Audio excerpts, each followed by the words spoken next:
Well, thank you very much, Elliot, and thank you to the Jordan Center for inviting me. As somebody who works on Tolstoy a lot, the thing that I enjoy least about my profession is the tenacity of certain cliches about Tolstoy, which are not untrue, but which get repeated more than they deserve to be. And so my hope is that Orphanhood is one way of kind of cutting the pie in a different and unexpected way. I should probably say that the talk is part of a bigger project on love in Tolstoy that I've been working on longer than I care to admit in public. If somebody had told me when I was in grad school that I would be spending a large part of my adult life working on love in Tolstoy, I think I would have panicked or changed profession, because the topic of love in Tolstoy doesn't actually sound very interesting, but if you see it up close, because love is Tolstoy's central value, it's absolutely fascinating, and he has an endless variety of things to say about it. That project consists of, as Elliot said, 2 books, one on intimate love in Tolstoy before his crisis, and another on Christian love afterwards. Before his crisis, Tolstoy lives for a kind of cult of 2 things: the authentic self and its ecstatic union in perfect marriage with perfect soulmate. After his crisis, his highest striving becomes an almost exactly opposite cult of selflessness and impersonal, cold Christian love.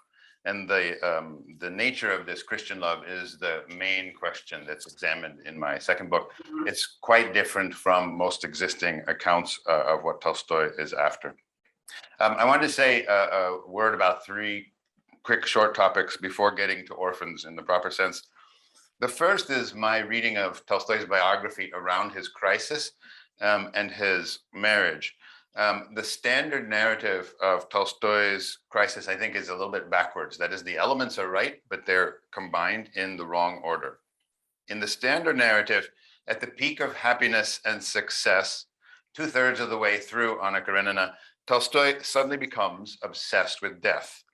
This dread of death pushes him to Christianity, whose pursuit of virtue puts him at odds with his wife and eventually ruins his marriage.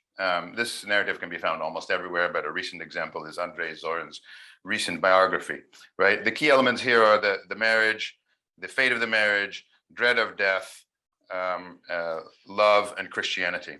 I think the elements should be told in a slightly different order. I think Tolstoy is very clearly profoundly unhappy at this time period, and there is obvious evidence of it. He's actually bitterly disillusioned with his marriage, so much so that he decides not that he and his wife bungled it, which is probably what most people would decide in that situation, but that marriage itself has been proven bankrupt, that personal love between human beings is fundamentally an illusion, and that all people are badly matched for each other. As he says on the first page of his first literary experiment, A History of Yesterday, everyone's an egotist and just wants to talk about himself. But now, instead of taking it as a joke, he takes that insight tragically and very seriously. The entire project of the authentic self and the quest for a soulmate have failed utterly and need to be abandoned. No one cares about others' pain like we do about our own. It's simply not in human nature.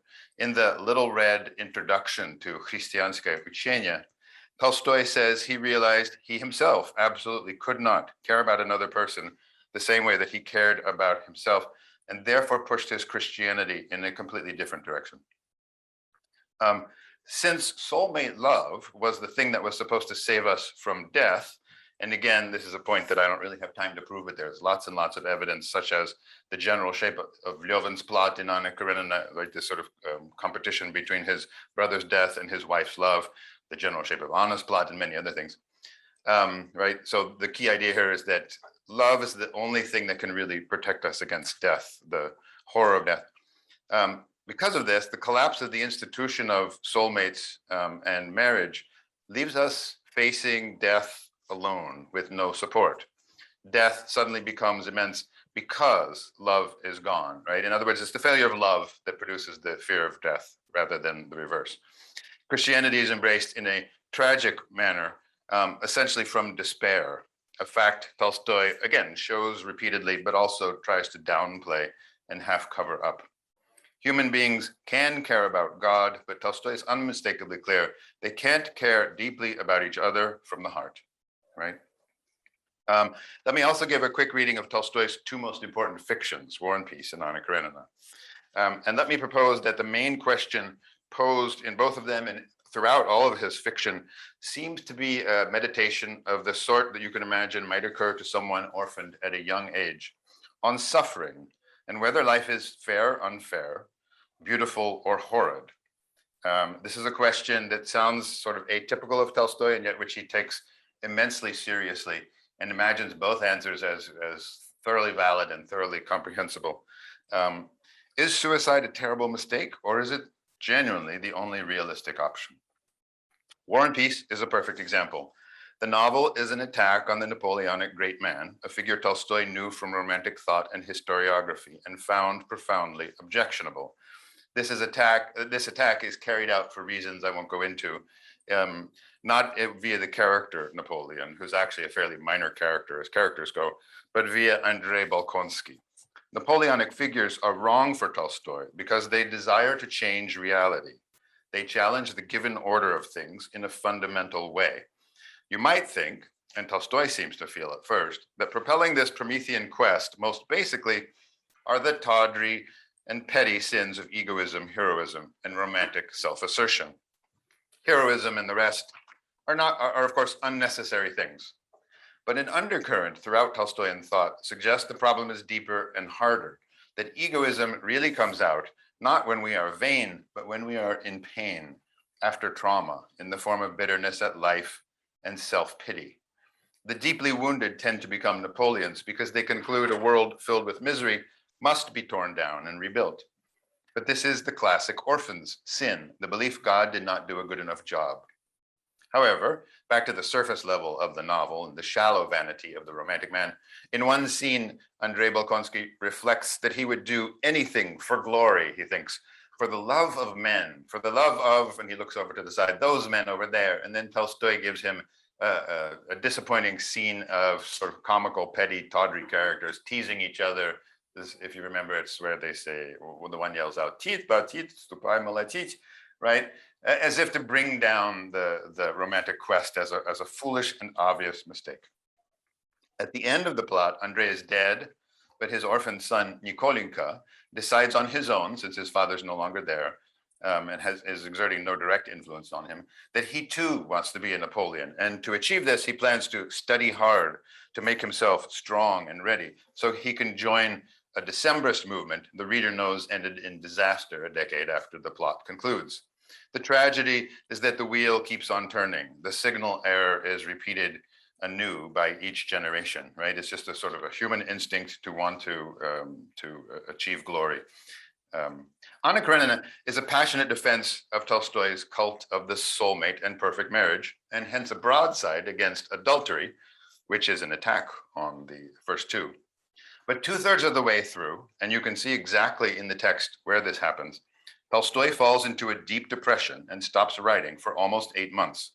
He's depressed because he no longer believes in soulmates, authentic selves, and marriage. How can you finish a book whose main idea you have decided is a terrible mistake? When he finally decides not to abandon the book and instead resumes writing, it's in a new tragic key with completely different values and no faith in human connection, which is why no two adults ever love one another genuinely in Tolstoy after this moment.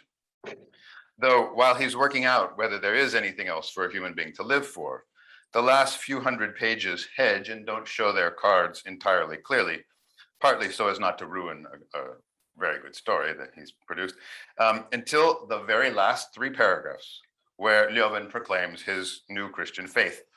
And let me just read a couple lines from that passage. He says, "There will still be the same wall between the holy of holies of my soul and other people, even my wife." And then adds, "My life now, my whole life, apart from anything that can happen to me, every minute of it is no longer meaningless as it was before, but it has the positive meaning of goodness, which I have the power to put into it." What shocks us isn't just that Lyovin doesn't share his revelation with Kitty, which is justified in the plot by a kind of technicality. but that she never even knew he was near suicide in the first place. That marriage to her has been put in the period of his life that's referred to as completely meaningless, and that his new worldview claims all meaning is produced solitarily, individually, that wedded union and human connectedness have nothing important to do with happiness or morality. Okay, so now for the main event, Tolstoy's Orphans. Tolstoy was, of course, an orphan himself. His mother died a few weeks before his second birthday, and his father when he was 9. As a writer, he has a funny habit of making his heroes orphans, but what's peculiar about it is it doesn't make the slightest difference to the stories. Lenin in the Cossacks, for example, is introduced as though growing up without parents were central to his development. It was a bad thing for him. He's ended up too free for his own moral good, lacking people nearby to demand compromise, commitment, and love.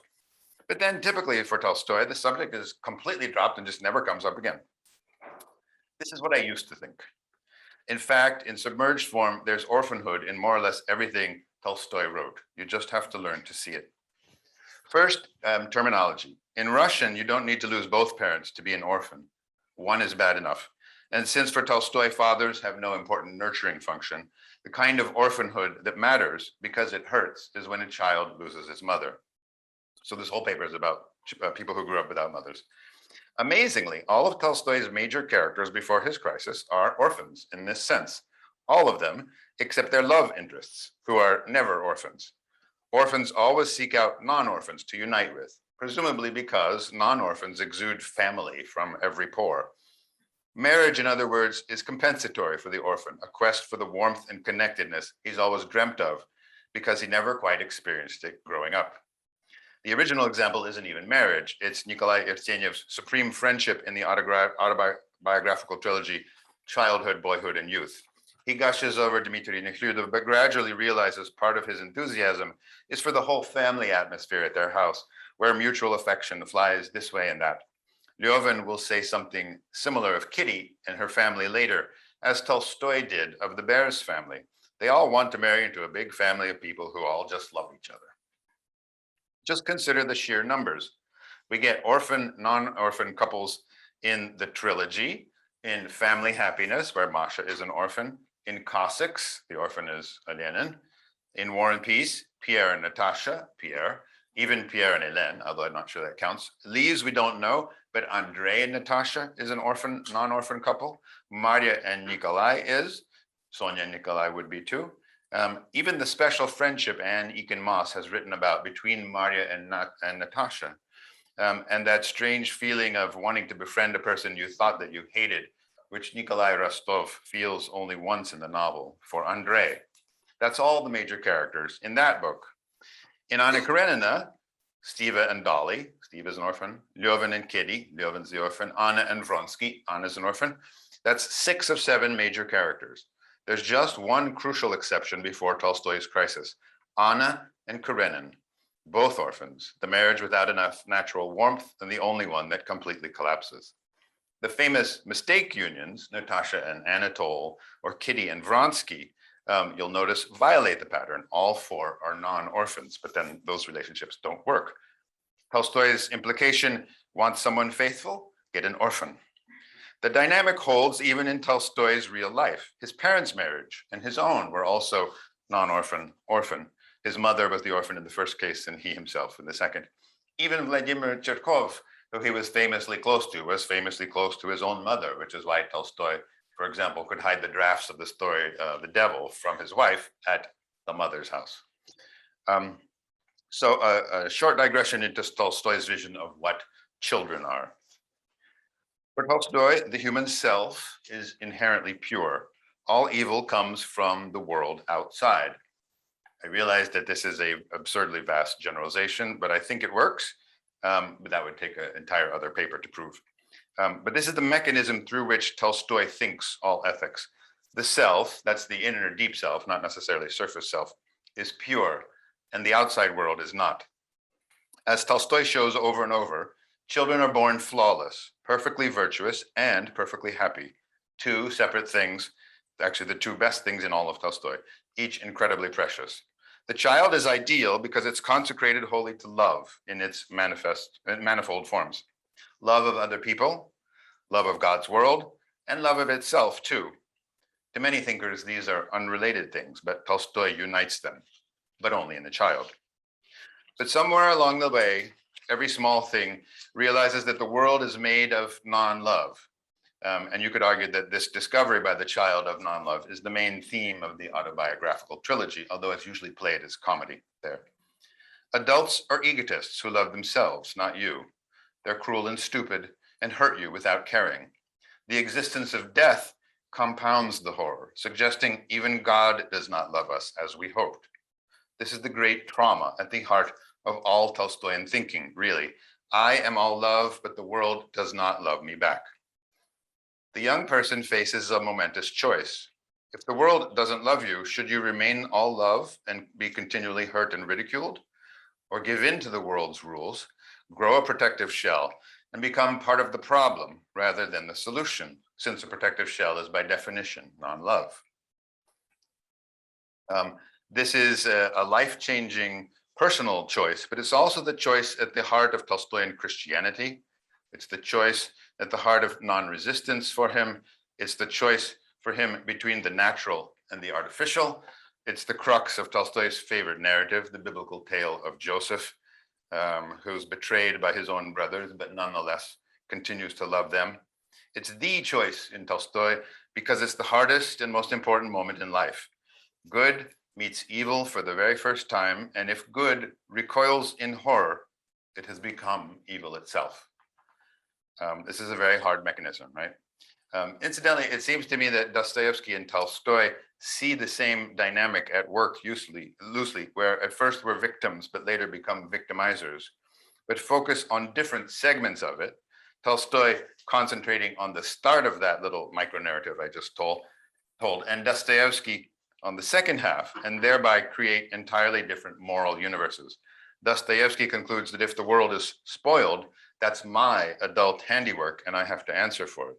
Tolstoy, that the world is horrible to the self when the self is still young and pure, and so it's really fundamentally the world's fault.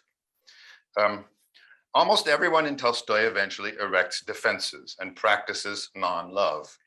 And though it hurts a bit at first, gets so used to it that eventually nothing else is comfortable. One small subgroup, however, remains raw and appalled for life. These are Tolstoy's orphans, whose wounded hearts refuse to just take injustice and cruelty in stride because other people do. They're marked, not necessarily on the surface, by an enduring sorrow over the world's fallenness, over human suffering, cruelty, stupidity, injustice, and death. Many of the quirks we associate with Tolstoyan fiction are in fact orphans' quirks, appearing only in characters deprived of mothers. A lifelong quest for deeper meaning, the rejection of convention, the project of self-perfection more generally, being incapacitated at the mere thought of death, and turning up one's nose at routine marriage and holding out for ecstatic union with a perfect soulmate. Levin, for example, abhors convention, but Kitty doesn't mind. Pierre can't go on without deeper meaning. Natasha is fine either way. Andrei is destroyed by the fact that people suffer and die needlessly, but Lise isn't, and neither is Natasha. Anna is infuriated at society's hypocrisy. Vronsky keeps trying to see what it is that her eyes perceive. There are other orphans' quirks without which we could not begin to picture Tolstoy. Moral crises, completely changing one's life, and then doing it again, and again and again. Or in other words, spun positively, moral questing. Spun negatively, a kind of restlessness, never being able to find a place where you feel entirely at home and at peace, even in that perfect marriage, which is why Pierre needs his Decembrism after he gets Natasha, and Levin his Christianity after he gets Kitty. Similarly, keeping a diary or making long lists of rules to live by, these are also purely orphan traits, so as to figure out the source of the pain and master the techniques of fighting it. And a thing that has always given me great pleasure, Levin and Tolstoy's weightlifting, so that they can become infinitely strong. In fact, all living by the conscious mind instead of the heart or instinct, right? This is a key distinction in Tolstoy, right? So living by the heart versus living by the mind. All living by the conscious mind instead of the heart or instinct is native to orphans, since the natural flow of things has betrayed them once and for all. If you think about it, this is a huge category of behavior in Tolstoy. It's when his mother abandons him that Holstomier, hero of Tolstoy's story about a horse, says he stal razmyślać, right? Became thoughtful. Presumably, if his mother hadn't abandoned him, this would never have happened to him. And if you follow the inner logic, another orphan's trait is writing novels. Because to write a good book, you need to drop out of life a little bit, let other people live in the flow, while you simply observe, ponder, and note things down. Though it's a minor question, I suppose, all the writing I can think of in Tolstoy is done by orphans too. Lenin has his diary, Pierre's Masonic diary, Andrei's New System of the Laws, Maria's moral diary for her children, Lyovin's treatise on agriculture, Kuznetsov's philosophy articles, Anna's children's books, and perhaps periodically Karenin's reports. Tolstoy's mother also wrote a sentimental novel, we know. It's hard to picture Nikolai Rastov, Kitty, or Vronsky writing a book, not because they're stupid, but because they're fundamentally okay with the universe as it is. This is why Vronsky has to give up painting, though he's very good with the brush. He has no inner drive. Art is itself, for Tolstoy, a kind of talking cure. There has to be a wound in the first place, or it has nothing important to say. The highest orphan's quirk is a thirst for God. All of Tolstoyan Christianity is a response to the feeling of losing your mother, as Confession says quite explicitly. An emptiness Tolstoy says he couldn't shake even after success, wealth, marriage, and family. I have in mind that passage in Confession where he describes himself as a little bird looking up for his mother, unable to find her, and finally figuring out that she's never going to come again, but that God could replace his missing mother. On Life takes this personal bereavement one step further and makes it the experience of everyone alive. And if I could just digress slightly, this period in Tolstoy's thought is complicated in an interesting way. In Anna Karenina, Lyovin has this spiritual trajectory that's so personal that he doesn't tell his wife about it, right? In Confession, essentially the same trajectory towards faith, which is the centerpiece of Confession, is associated with an entire psychological type, right? So this deeply personal experience then becomes typical of a certain group of people in society. He doesn't say orphans, but that's who it would be probably. But then in On Life, the same story is retold a third time as the universal tale of all mankind, right? So what is a uniquely and personal orphan's experience gradually becomes the experience of all people. And Tolstoy seems blind to the fact that he has made his own sort of traumas in life. He's sort of baked them into his own theology, right? Quick test is which characters in Tolstoy consider converting their lives to Christian self-sacrifice at some point. Masha does in Family Happiness. Sergei Mikhailovich there, although he likes sacrifice just as much, doesn't. Lenin does with the horse that he offers to Luke.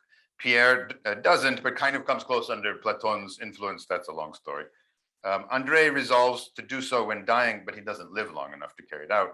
Maria dreams of a lifelong pilgrimage to get away from this world. Lyovin makes the attempt with his troubled brother.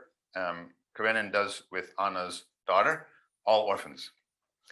Incidentally, the two orphans who are most often discussed as such in criticism, Sonia and Varenka, seem not to qualify entirely for Tolstoy. They grow up with adoptive mothers, not quite a mother, but not quite not a mother either. Hence, they come out neither fish nor fowl, faintly grumpy, but not heartbroken or rebellious. So what, you might ask, is left for non-orphans then? Well, all of ordinary life, work, family, play, all done with ease and no questioning or agonizing. But these ordinary paths never satisfy the orphan, which is why Tolstoy's fictions tend to end with the highest lesson that you need to accept the ordinary path in order to fully recover. And this leads into a certain logical tangle. I'm thinking, for example, of a paper by Anne Lounsbury here, since invariably the ordinary path has been forcefully rejected already, not necessarily just by the heroes, but also by the narrative itself in these stories which reject complacency and convention, but then go on to say you have to live like people always have, right? There's probably a way out of that complication, but if nothing else, it's a complication in Tolstoy's terminology. Orphan psychology rests most basically on a sensation of grievance and injustice that settles deep into the psyche, breeding a permanent unease with the universe. Something rooted in the very nature of reality seems to them off, eternally chafing. The world has proven itself to them imperfect, and this infiltrates their every perception. Eventually, it dawns on them that we human beings have the ability to remedy this overwhelming suffering, first for our own sake, and then for all mankind's. This is what little Nikolinka is thinking in that final scene of War and Peace. And it's also a fundamental spur to Tolstoyan Christianity. The fact that Pierre has no mother makes Platon Karatayev worried about Pierre's spiritual sanity. Richard Gustafson has detected contradictory tendencies in Tolstoy of residency and strangership. This self-dividedness is the natural outcome of growing up with an aching belief in something that you don't have much practice actually doing, so that when your call to the soulmate is finally realized, you aren't equipped for it. Natasha Rostova's virtue is her ability to exult in the everyday experiences before her, to be fully present with her whole being at whatever she's doing. Her father and brother have their own versions of this presentness too, as do Karatayev, Kitty, the mowing peasants, the Cossacks. They're all here now, invested in whatever they're doing. A little bit simple, it's true, but therefore, for Tolstoy, fully alive. No orphan in Tolstoy can keep that focus for long. Andrei and Marya struggle with it. They have a tendency to drift off into their own minds. Marya hugs and weeps over Lise like her best friend when they first meet, but within minutes is seen with a look of broached, sorrow in her eyes, no longer listening as Lise prattles on. Except for the brief period of falling in love with a non-orphan, which Tolstoy makes a lot out of, orphans can't be her fully. They instinctively distrust the flow of things. They can't just live. They need to think, step out of the moment, check it out for flaws, ascertain that no one is getting too badly hurt. When we first meet Andrei in War and Peace, he's bitterly frustrated by a bad marriage. When we first meet his sister Marya, she's traumatized, we think, by geometry lessons and her bad looks and bad prospects. But those proximate causes eventually fall away, while the underlying sense of being in mourning for something never does. Distractedness haunts the others too. Pierre's head is in the clouds. Lyovin struggles with social conventions around people and so on. Marya dreams of throwing it all up and becoming an anonymous wandering beggar headed туда, где нет ни печали, ни воздыхания, right, to a place where there is neither sorrow nor lamentation. Natasha's not like this. She knows what she wants, a life like her parents, and is perfectly happy when she gets it, if only Pierre would sit still. Dolly would be too, if it would just stay put. So would Sergei in Family Happiness. But orphans are incurably restless. In a fundamental way, marriage promises to cure, but does not. Masha achieves the family happiness of the title, but can't stop dreaming of Petersburg all the same, and so ruins her marriage. Lyovin, after finally winning the girl of his dreams, still wants to kill himself and requires a further moral revelation in which she plays no role to decide that life is worth living. Pierre marries his ideal too, and yet becomes distracted by Decembrist-like projects that we know are bad for families. A non-orphan, like Nikolai Rastov, finds Pierre's challenge to the status quo in the epilogue of War and Peace insanity. But an orphan, like Nikolinka Balkonsky, who's also in the same room, finds it rapturously inspiring. A reflection of this restlessness is Posnichev's insistence that human beings are inherently adulterous. It's not in human nature, he says, to find anything entirely adequate. But again, this is how the orphan psychology, which for Tolstoy is unique and then widespread, becomes universal in the second half of his career. What then must we do, lauds the woman, you may remember this famous example, who does not stop giving birth even at 20 children and wants to have more. And then just 3 or 4 years later, Kreutzer Sonata carps that children and spouses and marriage and sex are an annoying waste of time, serve no purpose whatsoever, and it's obvious and everyone knows. That's restlessness too. This restlessness is not worse in men because of their lesser integration into family than 19th century women. In the epilogue, Marya has grasped that the beggar's sack she dreamt of was actually delusion, that she really longed for a family of her own, intact, always present beside her. She finally gets it and whispers to herself that she's happier than she believed was even possible. And even still, the burden is not lifted, for then she sighs and тихая грусть выразилась в ее глубоком взгляде. A quiet sadness was expressed in her profound eyes. A couple sentences later, Natasha appears for the first time, exuding deep contentment to drive home the contrast. Marya is not yet at peace. She seems to have gotten everything she wants, and yet human beings still have not yet learned to love each other fully. This, in fact, is what generates her entire plot in the epilogue of War and Peace. Nikolai has just punched the overseer. Nikolai doesn't address her at lunch and must not love her anymore. Nikolai loves their daughter more than their son. Marya herself can't manage to love Sonia. Marya doesn't love her nephew, Nikolinka, enough. The orphan cannot rest until the world is transfigured. It doesn't matter how impossible this remaking may be. The same impulse undergirds Andrei's attempted reforms of the army and legal system, Pierre's masonry and Decembrism, Lyovin's theory of life redeemed by perfect marriage, then perfect farming, and then perfect Christian virtue, Anna's principled trip to the opera or her adoption of an orphan girl, little Nikolinka Balkonsky's plan to save the whole world. They know it's a pipe dream. Each one of these plans is doomed, but they refuse to give in and will never settle for ordinary complacency. Though their novels tell us the world cannot be transformed, their hearts refuse to yield. We like Tolstoy's Orphans because their woundedness gives them special powers and energies. Because they're more sensitive and vulnerable than ordinary people, they become more observant and thoughtful, and more morally committed, more willing to sacrifice their lives, more willing to undergo grueling training and acquire vast pools of specialized knowledge in order to become masters of reality and ultimately to reinvent the world as a better place with less suffering for all. Thinking about mankind and its welfare is itself an orphan's quirk, instead of thinking just about family and self like healthy people and animals do.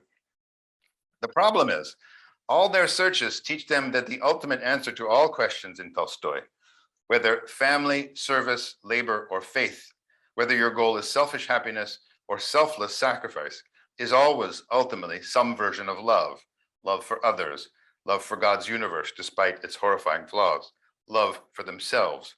And yet giving love, surrendering oneself to the universe, sharing joy simply with another heart, is the one skill that eludes the orphan and comes naturally only to the non-orphan.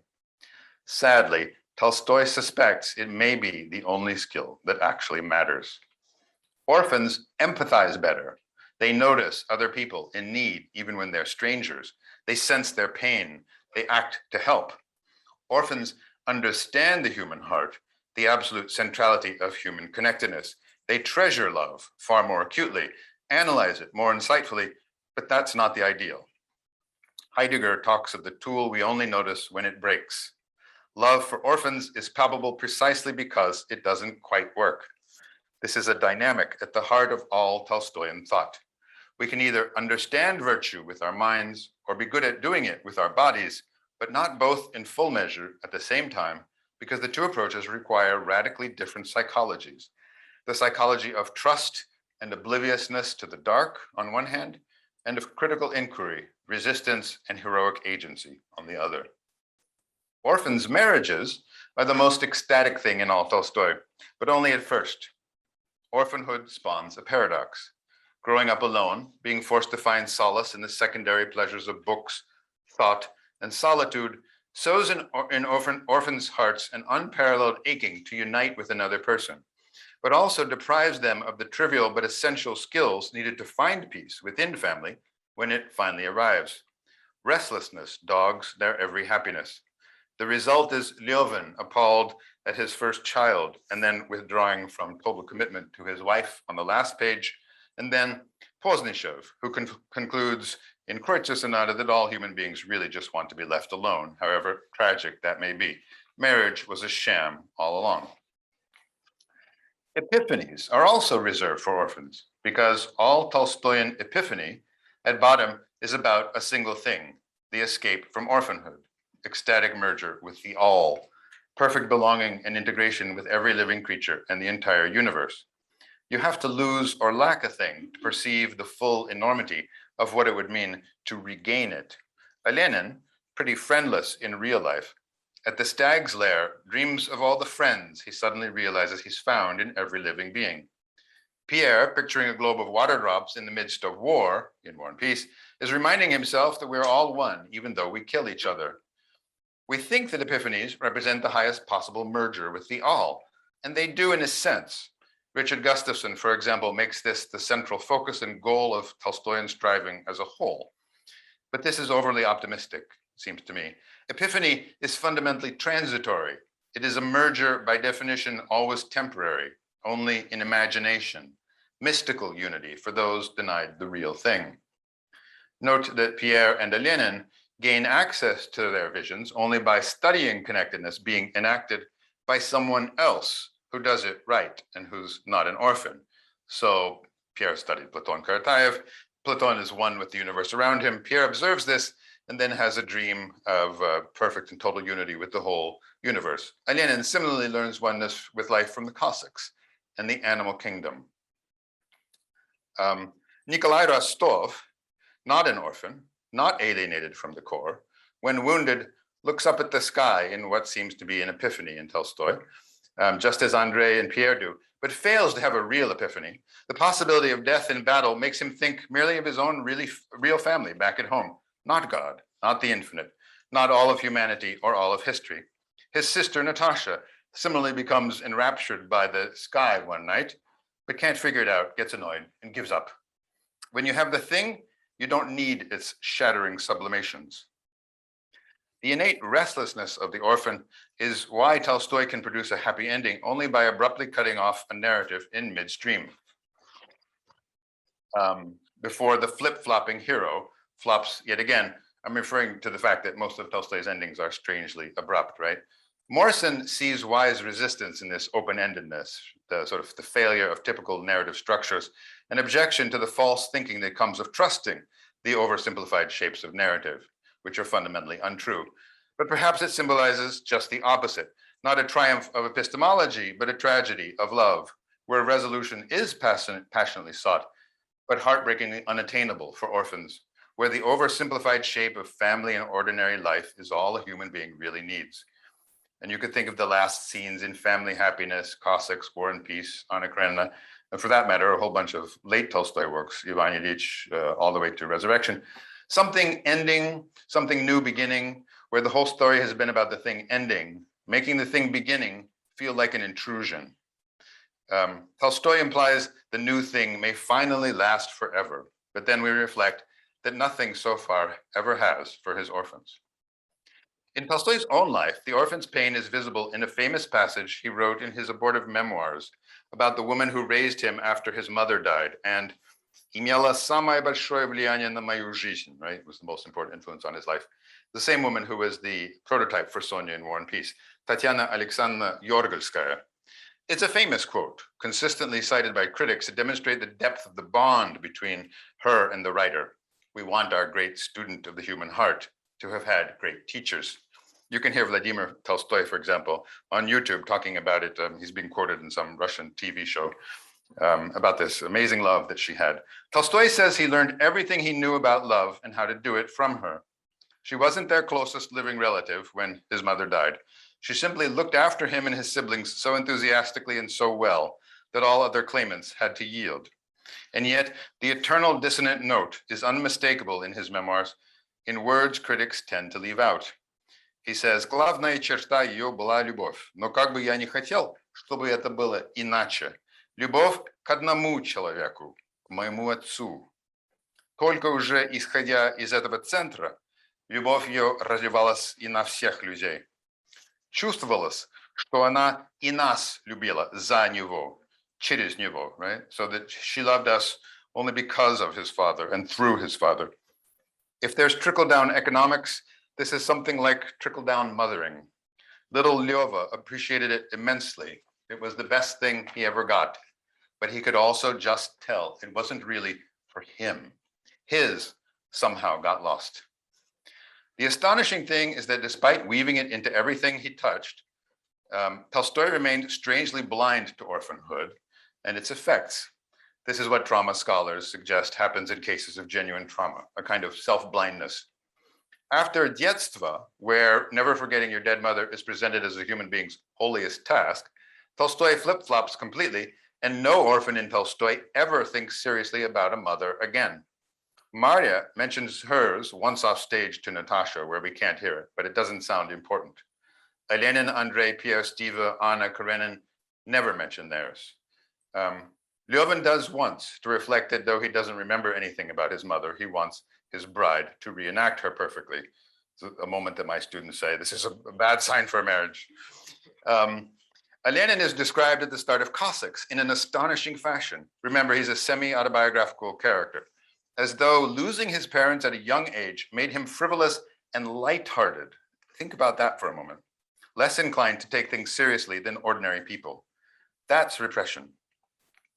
Lyovin is plunged into suicidal despair when he sees his brother Nikolai die. But Tolstoy is taunting us in this part of War and Peace. It doesn't make sense the way the novel describes it. The brothers clearly dislike each other's company. So why such a strong reaction? It can only be that Nikolai and his death are not the real wound, merely another cut where a deeper scar has never healed. One premature death too many for a man who's already had his fill. The real wound becomes knowable only forensically.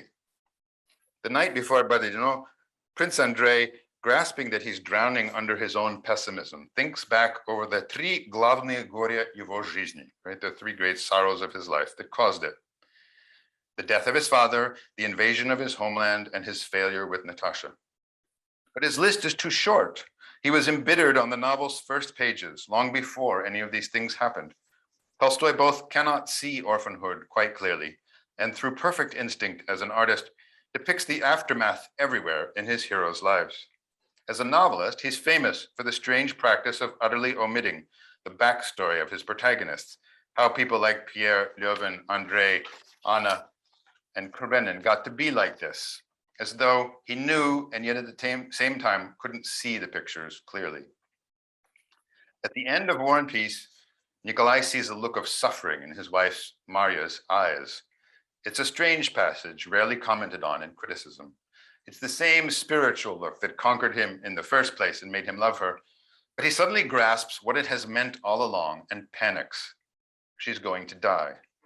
Her sadness is killing her.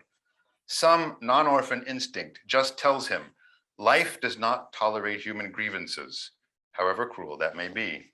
Marya is named and patterned after Tolstoy's own real mother, who died shortly after giving birth to her last child, and Marya in the novel is pregnant, so Nikolai is clearly right.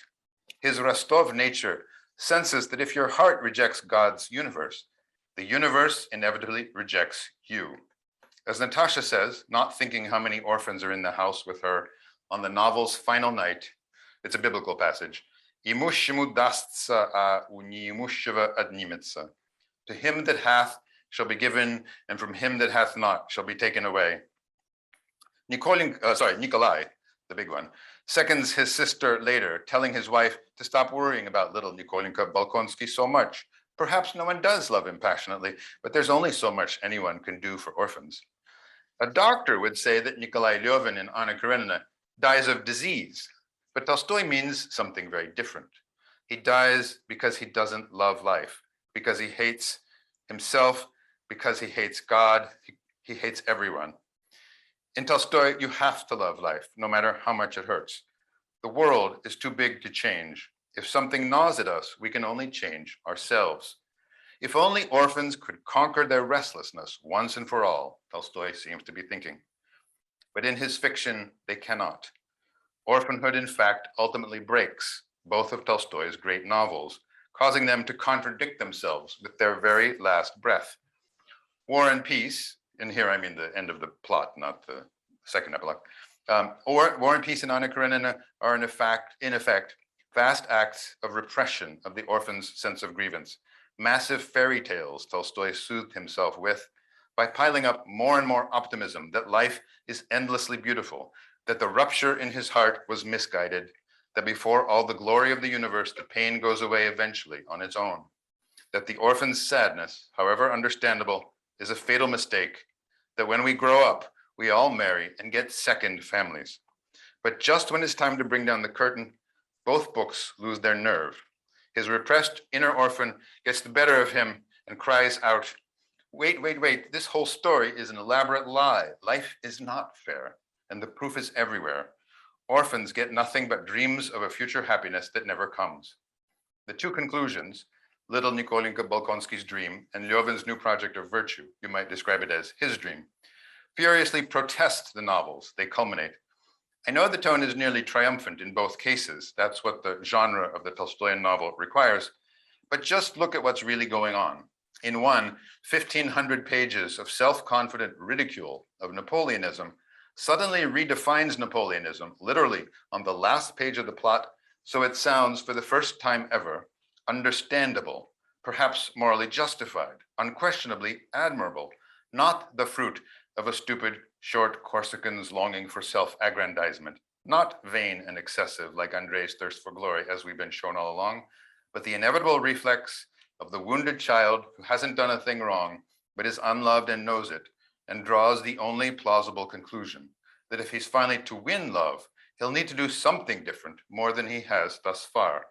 Conquer an army, reinvent agriculture, found a new religion, or write a novel like the world has never seen.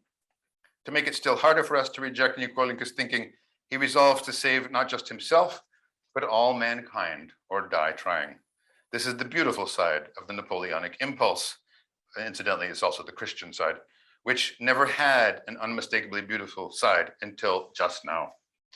Anna Karenina is so different and yet the same. A passionate defense of marriage and fidelity is thrown out, again, in the very last paragraph, in favor of a completely new program of solitary Christian virtue that betrays everything marriage and the novel stood for. Beneath the uplifting music of Tolstoyan Christianity being born hides the collapse of the novel's entire project, an acknowledgement that if you are an orphan, you'll never be able to convey your deepest interiority to another, that no one really feels your pain and therefore knows the real you, and that if we are to be all alone all our lives, we might as well at least extract some benefit from the oppressive solitude. The books were sure they had located the path out of orphanhood. Their last scenes suggest otherwise. It has no escape. We all know little Nikolinka Bolkonsky's dream of saving the world is doomed. He's going to perish at the barricades and can't see it like we can. But that's not the real tragedy anymore, though that's probably what Tolstoy had in mind when he sat down to write up the final scene. The real tragedy is that Tolstoy has just admitted that there is no viable alternative for him. The boy is right, he is alone. We see in the epilogue that no one quite has time for him. Not just his mean Uncle Nikolai, who chews him out, but also Maria, who admits, "Ya zabываю его за своими," I forget him for my own, and also kind Pierre, who, though promising the tutor des salles to look after Nikolinka for the evening, forgets the забытый всеми мальчик, the boy forgotten by everyone, in the corner when he starts talking about Decembrism, as well as Natasha, so absorbed in her nuclear family that she forgets even to forget him, though once he clung to her more tightly than to anyone in the world. No one loves Nikolinka fully as much as he loves them back. Life may be entirely okay for some people, but for others, things will always hurt unless exceptional measures can break through. The ordinary path probably is the best, but there's nothing the orphan can ever do to get on it. Tolstoy's motherless heroes can achieve anything they like except to cease to be who they are. Both novels end with a solitary figure in a crowded house full of kindly disposed but ultimately distant other people, grasping that at bottom he's on his own with his dreams. Haji Murad, at the end of Tolstoy's career, dying silently on a field swarming with men, and yet deep within his own interiority, is a strange kind of parallel, proof that we are always with God, or perhaps always alone, or perhaps there is no difference. For over half a century, Tolstoy's wounded heroes keep gritting their teeth and repeating, even in his Christianity, although it takes somewhat transmuted form there. It's my fault things hurt so much. I didn't handle it right, but henceforth I will strive like no one ever has. I will study myself in a diary. I will study and master all knowledge. I will become the strongest man who ever lived. I will become gradually better and better and one day perfect. And then the universe will share its bounty with me fully because I will cease to let it down. God does love us. Life is fair and beautiful. There is nothing ultimately for any of us to grieve over. Who needs such endless proclamations of optimism? Only an orphan. Thank you for this amazing reading and rereading of Tolstoy. We will take questions both from people physically here, from people on Zoom, either by raising their hands or through chat. I want to take the prerogative of being the person talking right now to ask the first question, and that is, I love this whole orphanhood framework and the recognition of the fact that in Russian you can be an orphan, half orphan, or a full orphan. But I also think of how of the song, sometimes I feel like a motherless child, and of how for Andrei Platonov it's all about fatherlessness. And I wonder how your paper would change, or would change at all, if instead of saying orphans you said motherlessness, because it seems to be you yourself are saying it's so specific about mothers, and when you emphasize the motherlessness as a vocabulary item, I just feel like it does something. It ends up working a little differently than when you say orphans, even though the overall thing is absolutely approached. Yeah, no, it's interesting. I mean, I think you're right, basically, right? It really is a paper about motherlessness. Tolstoy does have a few thoughts on children who lose their fathers, but it doesn't seem to be a crucial thing, right? So the reason why I say orphans is simply because I was brought to the thought originally by the passage in Детство, where the hero says that everyone at his mother's funeral wanted to call him an orphan, the way people want to use the word, what is it? Use the Mrs. So-and-so for a woman who just got married, right? It's just as if we didn't know already that children who've lost their mothers are called orphans, right? But so it's a great point. The short version of the answer would be to really show what's at stake here. You'd have to look at what Tolstoy does with fatherless children. It's not nearly as interesting, though. Okay. So we have questions both in person and online. First, I want to start with Jane, and then we will move to online. So you have it, right? Thanks. Well, thanks for a lovely talk. And this follows up a bit on Elliot's comment. At the time of the writing, orphanhood must have been much more common than it is today. So, and especially because of maternal mortality, we would see many families, as we see in the novel, where the children are orphaned. So I wondered what that means for your interpretation, if people could possibly have had this interpretation at the time. In other words, do you see any mention in commentary, criticism in the 19th century that sees this particular distinction in Tolstoy's novels? So that's one question. And then the second one, again, lines up a bit, and I'm sure you encountered this question before. So what does gender have to do with it?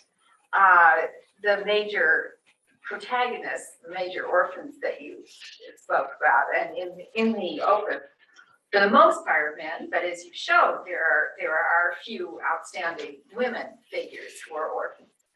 So what are your thoughts about how the gender distinctions play into your analysis? So thanks for two interesting questions. So gender distinctions, it's very interesting. I think that's a really great question, which I have thought about, but probably not enough. But off the top of my mind, what occurs to me is a lot of what I described is, it comes with values assigned by Tolstoy, tragic here, sensible rebellion, that refer to men. And so I'm trying to think off the top of my head quickly, who are the orphans who are women? Anna, particularly, and Masha in Family Happiness, right? There are some in Marya is problematic in War and Peace because she's actually patterned after Tolstoy's real mother, right? So he feels bound with you get more ideology out of characters Tolstoy created from scratch than out of characters he borrows from history, where he feels obliged to stick with what they're like. And Sonia also, she's from real life. But so what you get is so setting aside the ones in War and Peace, Tolstoy's more disapproving of orphanhood in women and more understanding of it in men, right? Your first question, I'm not sure exactly what to say. This is a really interesting thought. I have thought about this, right? The how common the lack of mothers is. The funny thing is, I argue that Tolstoy isn't even super perceptive of this. My impression, casual impression, it's probably worth more study, but off the top of my head, I would say, I don't have a deep sense that the culture that Tolstoy lived in was sensitive to this as a formative moment. It was because it was so widespread, right? It was just like something that people just had to deal with, right? But Tolstoy shows it completely changes who you are. I'm just trying to think like other writers who do as much with orphans. But even the thing with Tolstoy is like he does so much with it, but at first it seems like he doesn't even care, as if he just talks about it all the time and takes it in stride and then forgets about it. But really, it's just crucial to structuring his fiction. All right, so online next we have Oli and then Jenny. Thank you, and thank you for a fascinating paper. And my question is probably going to be again of a somewhat broader nature, because I was intrigued by your initial mention at the beginning of the talk of the Napoleonic figure and Tolstoy's disdain for such a character. And thinking in terms of broader literary trends, I guess it is also very much the same thing in Dostoevsky's vein, where, for example, in Crime and Punishment, Raskolnikov laments the fact that it was his desire to become like Napoleon that led him to commit a crime. And I just wondered if you can say anything about this complete fear and distrust of the Napoleonic figure as a general trend in literature of the time, and maybe if there are similar characters in other texts and with other authors, and whether we can say about this whole broader undercurrent of the fear of Napoleon and what he may wreak going on in literary culture at the time. Just been wondering if you have any thoughts about this. That's a question in some ways it's almost too good to do justice to. There's like so much that you could say. Obviously, you're right that Napoleon is a crucial figure for Dostoevsky. And if you think what Tolstoy and Dostoevsky have in common, there are obviously other writers who talk about Napoleonic figures, right? There's the famous mention in Evgeny Onegin and so on, or in Gogol. But for Tolstoy and Dostoevsky, Napoleon is a figure of maybe as a literary scholar, I'm inclined to think this way first, but a way of objecting to egoism on a vast scale. And that then ties into, all these issues in Russian literature and Russian culture of a kind of cult of sacrificiality. And, Tolstoy's admiration of common folk and peasants who would never, that's why the opposite to Napoleon or Andrei Bolkonsky is Platon Karatayev, a peasant. But I've always felt that the way it gets talked about in 19th century Russian culture is a little bit biased in favor of suffering and sacrifice. And that if you actually look at the lives of the people, or even look very closely at the fictions, and this is something that I argue with my undergrads a lot about, because it's very easy for people to read Tolstoy and say, oh, he has a cult, he has a hatred of Napoleon, which is a cult of sacrifice and simplicity and acceptance of God. But there's so much in 19th century Russian culture, and even just in Tolstoy's fiction, if you limit yourself to that, that is madly in love with the opposite, which is this, egotistical in a good way, self-loving, passionate, joy-seeking personality, which we talk badly about, but everybody actually wants to be. So I personally, I feel that the figure of Napoleon is a huge one, and as I said, my answer can't do justice to your question. But in terms of how I think about it, it's a strange figure, because I always sense a degree of performativity in the hatred of Napoleon and Napoleon's great project. And if I had to give a paper on War and Peace, my take would be simply that War and Peace is a novel that hates Napoleon, but is one of the most Napoleonic books ever written. Right? Hello, hi. Sorry, I'm just orienting to the screens upon screens upon screens. It's kind of wild. But thank you for your talk. And I wanted to go back to gender, actually, but maybe in a roundabout way. So I guess, you know, the first, how I want to begin my question is with a mini question about method. So I'm just interested what method you might be invested in here, or which one you're sort of willing to commit to. Obviously with trauma and with a kind of mommy issues, Tolstoy, you know, psychoanalysis suggests itself. So I wonder, is that what we're doing? And in part because I think that, you know, there's something so compelling about, you know, boiling down all of these existential and even political torments to a mother. And, you know, and I think that it is sort of confounding, right? Because how could any human being do that, right? And so it makes mothers and by extension women both, you know, superhuman, and I would argue much more less than human, right? So you know, this just suggests itself to me, and the way that you talk about it so interestingly, as, you know, a kind of quintessential ideological nugget, right? Like something that you hit upon and it generates these contradictions. It seems to sort of explain everything, but it explains, you know, so much that it almost explains nothing. Being the sort of mother for Tolstoy, or absence thereof. So I'm just wondering, you know, what kind of ideology, if you would even agree that it is one, is it, right? Is it political in the sense that, like, you know, you can talk about the family as a political framework, integrating into the family or not, you know, and then where does this leave, you know, how do we sort of humanize mother figures in Tolstoy at all? I mean, it seems to me in part sort of on par with something that happens with the peasantry as well, as you've alluded to, right? It's a sort of, you want them to be completely selfless, which is in some ways being inhuman, and yet you need them to be human in order to have some kind of interaction with you, right? Like it's a sort of impossible framework. So I'm just wondering if you see this as kind of, you know, explaining all of these other things, or also kind of spreading out into the area of social questions, of political questions, just generally, you know, is there ideology here, and what is it? And then, you know, relatedly on method. Mm-hmm. Well, thank you. Again, that's a really fascinating question. Again, like so broad, I hardly know where to start.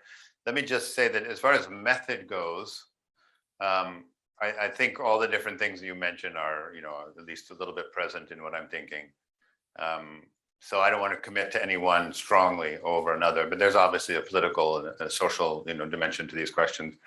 I think your insight about women being sort of this vital figure, but again, like peasants, reduced to some other paper I've been writing in the last month. I'm trying to think which one it is. Doesn't matter, I suppose. But I referred to Platon Karatayev appearing in Andrei's story in the function of a servant, there when you need him, and then disappears discreetly when you don't need him. And there's a certain element of mothers being like that, right? In Tolstoy, that this holy figure whose contribution is so important that a mother cannot fail to be present, or else she's completely shirked her moral duties for Tolstoy. And so then the question arises, I suppose, of, you know, what do you do with the humanity of the mother, right? Facing all these children who need to be raised.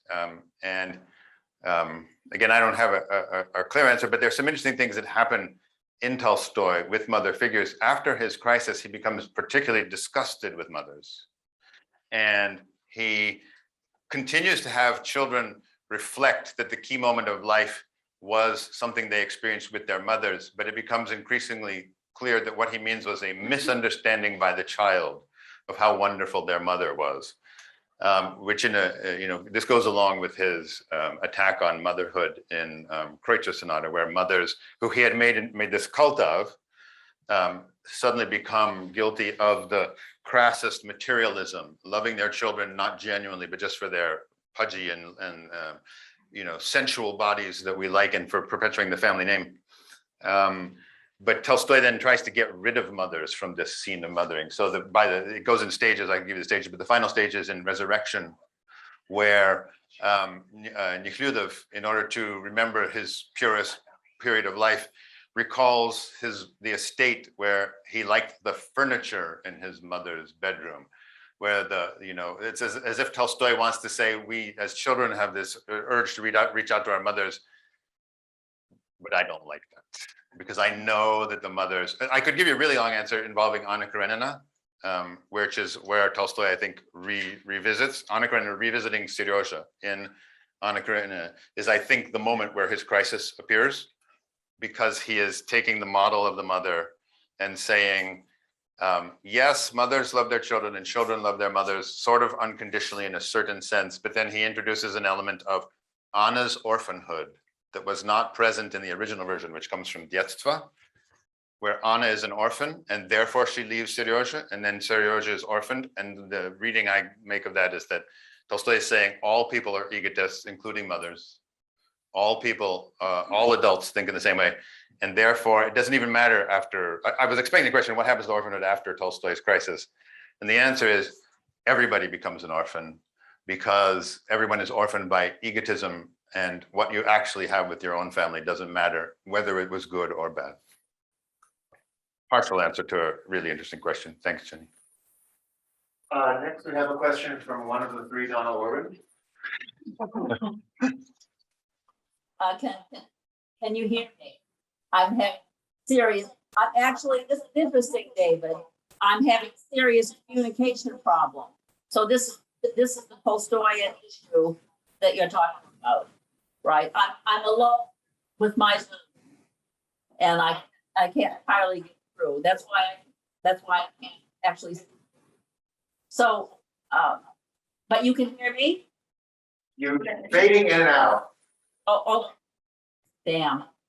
Okay, well, I think Donna, if you do get cut off. This was a wonderful paper, and I agree with you, and that sometimes there are situations in people's lives that allows them to see things that other people can't see because the other people are too healthy. And what you're focusing on is a fact about Tolstoy's life that made him see something like this.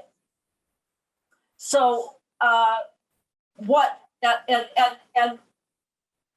I think that what's going on here is the issue of unconditional love, and whether someone would ever unconditionally love me, and only my mom, he imagined, would have done that.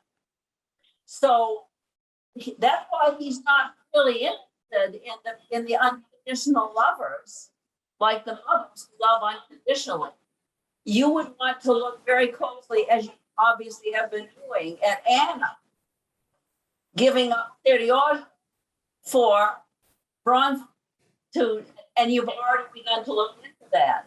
And I want to point out that there are two other moments which very much relate to our thesis. One is the fact that Platon Karatayev is compared to a little peasant woman. So in other words, Platon Karatayev is a mother, hence the ability to love everybody, right? And I believe, and I think this is a point that Gustafson made, that I think it's in Confession where Tolstoy compares God to mother. So I think it's bang on, and the interesting. So I put in the chat, what about Dickens? Because Dickens is full of orphans.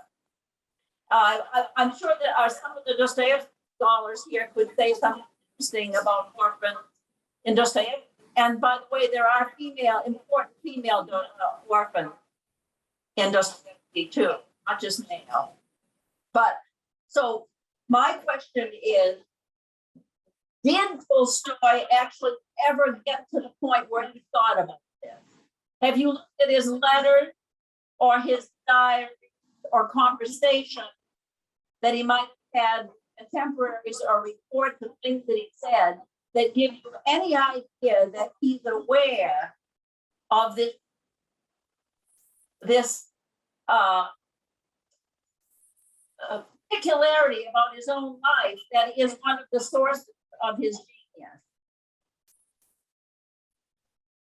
Did you at least able to understand me, David? I'm sorry about I think so. So as I understood it, are there any moments where Tolstoy shows an awareness of the kinds of things? I mean, so I think probably that you could say that Детство proves that Tolstoy had some awareness of this, right? If you think of Детство, or maybe the scene, there's no moment I'm aware of where Tolstoy says, I personally experienced this and it changed me, right? That's one of the things I find disappointing about Tolstoy. He doesn't have that sense of how trauma changes people because he doesn't have a clear sense of how trauma changes himself and how he's unique and unusual, right? You speak of him having special perceptions, but also he had special weaknesses because of that. And that's why I personally am disappointed when he makes his Christianity around the image of the orphan, which is basically, it's like a personal Christianity for him personally, and it works great for him, but then he tries to push it on everybody else. That kind of implies he wasn't very aware of it. I certainly have never seen any passage or moment where he describes, you know, the loss of my mother was the great moment of my life. At the same time, in Детство, he kind of says a lot of that, right? He basically says that losing your mother is the great trauma, that it's the kind of acme of the suffering that we learn when, as I was referring to that moment, when good meets evil, right? And of the evil things in the world, evil is the wrong word, but it comes out of the biblical tale of Adam and Eve, and it works well in that sense. But it has to do with suffering, cruelty, life's darkness, and all of that is summarized above all in your mother's death, right? And that's the structure of that story. And then the last sentence is something about, can God really have created my mother and Natalia Savishna only so that after their death, I should eternally lament them, right? How can the universe be created this way? So it's this sort of weird thing where the answer would be no, Tolstoy is not aware, except yes, this suggests he's very aware at some level. Well, yes, it's unavoidable for him to talk about that, right? Because this is what happened to him. Yeah. Well, but Yes was a fiction, right? No, And he doesn't, know, but yeah. true, yeah. But you wouldn't have to make it central, right? It wouldn't have to be the thing you talk about in the final sentence because other things happen in childhood. But yeah. Donna has asked to respond. So Donna, I've asked you to unmute. There should be a pop-up window on your. Yeah, so David, I agree, although surely the structure of Детство, which is very, very unusual for Tolstoy because it's so that we're unnatural, does suggest that he knows what he's doing. And I would also respond in Tolstoy's defense, this thing, hasn't he been forced by his own orphanhood to be aware of something that is actually true of all of us, but that we spend our whole lives trying to ignore, namely our mortality and therefore God's lack of unconditional love for us as individuals? Okay, so I'm not 100% sure I heard the whole question, but I did hear the end of it. Ellie, does it say anything in the chat that helps? No. Okay, no, okay. But Donna, if at some point you want to type up something in the chat, that might be a good thing at this point. But David wants you to. Yeah. So I mean, you know, your insight that Paul Deman refers to, what is it?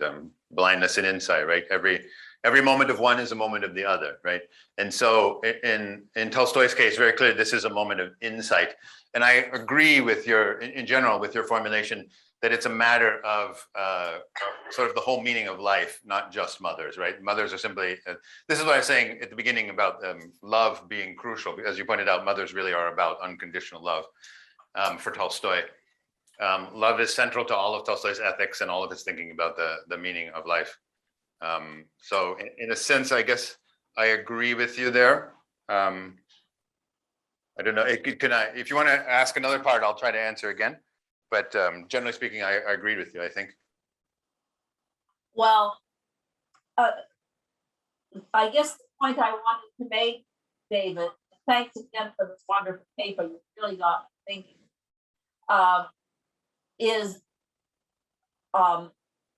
isn't Tolstoy's Orphanhood a way for him to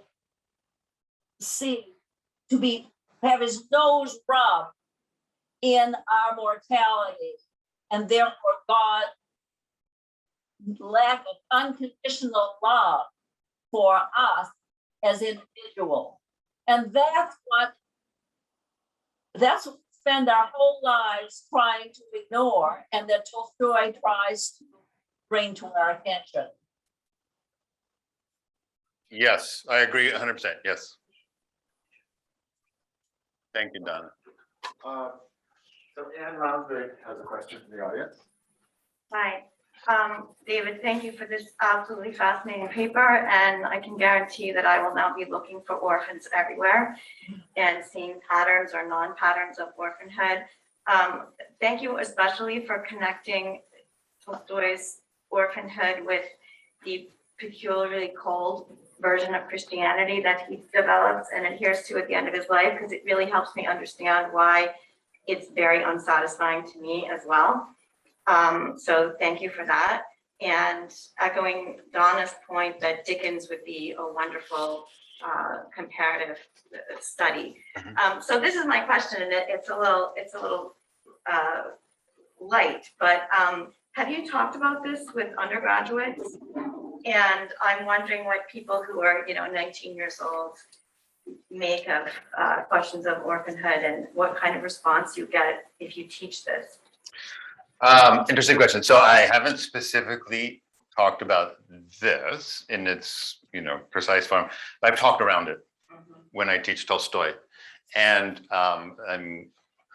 what are you wondering about what they make of it? What does it, do you mean is too heavy for them, or? Well, in my experience, undergraduates like to blame mothers for a lot because they're still at the moment of life.